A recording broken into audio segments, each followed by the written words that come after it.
El hombre en oración, parte 5. 1 de junio de 2011. La intercesión de Moisés por su pueblo. Éxodo, capítulo 32, versículos 7 al 14. Queridos hermanos y hermanas, leyendo el Antiguo Testamento resalta una figura entre las demás, la de Moisés, precisamente como hombre de oración. Moisés, el gran profeta y caudillo del tiempo del Éxodo, desempeñó su función de mediador entre Dios e Israel, haciéndose portador ante el pueblo de las palabras y de los mandamientos divinos, llevándolo hacia la libertad de la tierra prometida, enseñando a los israelitas a vivir en la obediencia y en la confianza hacia Dios durante la larga permanencia en el desierto, pero también, y diría sobre todo, orando. Reza por el faraón cuando Dios, con las plagas, trataba de convertir el corazón de los egipcios. Pide al Señor la curación de su hermana María, enferma de lepra. Intercede por el pueblo que se había rebelado, asustado por el relato de los exploradores. Reza cuando el fuego estaba a punto de devorar el campamento, y cuando serpientes venenosas hacían estragos. Se dirige al Señor y reacciona protestando cuando su misión se había vuelto demasiado pesada. Ve a Dios y habla con Él cara a cara, como habla un hombre con su amigo.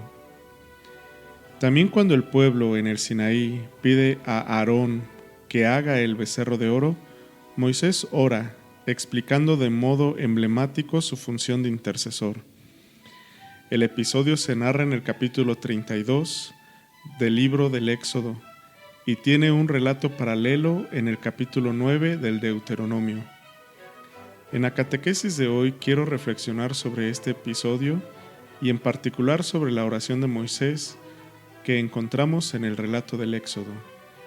El pueblo de Israel se encontraba al pie del Sinaí mientras Moisés, en el monte, esperaba el don de las tablas de la ley, ayunando durante 40 días y 40 noches. El número 40 tiene valor simbólico y significa la totalidad de la experiencia, mientras que con el ayuno se indica que la vida viene de Dios, que es Él quien la sostiene. El hecho de comer, en efecto, implica tomar el alimento que nos sostiene. Por eso, en este caso, ayunar, renunciando al alimento, adquiere un significado religioso. Es un modo de indicar que no solo de pan vive el hombre, sino de toda palabra que sale de la boca del Señor. Ayunando, Moisés muestra que espera el don de la ley divina como fuente de vida. Esa ley revela la voluntad de Dios y alimenta el corazón del hombre, haciéndolo entrar en una alianza con el Altísimo, que es fuente de la vida, es la vida misma. Pero mientras el Señor en el monte da a Moisés la ley, al pie del monte el pueblo la transgrede. Los israelitas, incapaces de resistir a la espera y a la ausencia del mediador, piden a Aarón: «Anda, haznos un Dios que vaya delante de nosotros, pues a ese Moisés que nos sacó de Egipto no sabemos qué le ha pasado». Cansado de un camino con un Dios invisible, ahora que también Moisés, el mediador, ha desaparecido, el pueblo pide una presencia tangible, palpable del Señor, y encuentra en el becerro de metal fundido, hecho por Aarón, un Dios que se ha vuelto accesible, manipulable, al alcance del hombre. Esta es una tentación constante en el camino de la fe: eludir el misterio divino construyendo un Dios comprensible, correspondiente a sus propios esquemas, a sus propios proyectos. Lo que acontece en el Sinaí muestra toda la necedad y la ilusoria vanidad de esta pretensión, porque como afirma irónicamente el Salmo 106, cambiaron su gloria por la imagen de un toro que come hierba. Por eso el Señor reacciona y ordena a Moisés que baje del monte, revelándole lo que el pueblo estaba haciendo, y terminando con estas palabras: «Deja que mi ira se encienda contra ellos hasta consumirlos, y de ti haré un gran pueblo». Como hizo a Abraham a propósito de Sodoma y Gomorra, también ahora Dios revela a Moisés lo que piensa hacer, como si no quisiera actuar sin su consentimiento. Dice: «Deja que mi ira se encienda contra ellos».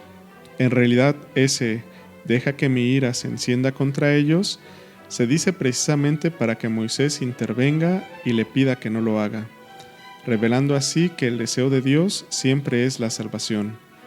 Como en el caso de las dos ciudades del tiempo de Abraham, el castigo y la destrucción, en los que se manifiesta la ira de Dios como rechazo del mal, indican la gravedad del pecado cometido.